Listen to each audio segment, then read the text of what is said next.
After the Beggarstaff enterprise began to fall apart, Nicholson saw that the way to really progress, way to make money, was to produce popular prints.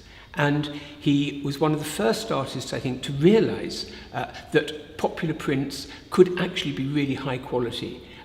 He became very famous for one image, his portrait of Queen Victoria, seen here behind me, which he'd made for the Queen's Jubilee. It was published and it was called at the time a work of art for a shilling.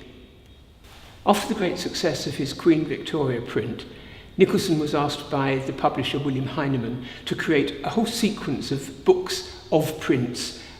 One of the most famous of all is his book London Types, in which the artist looked at different characters around London that he thought were characteristic. And he used, for example, a newsboy, he used a barmaid, and we see here a coster and a drum major.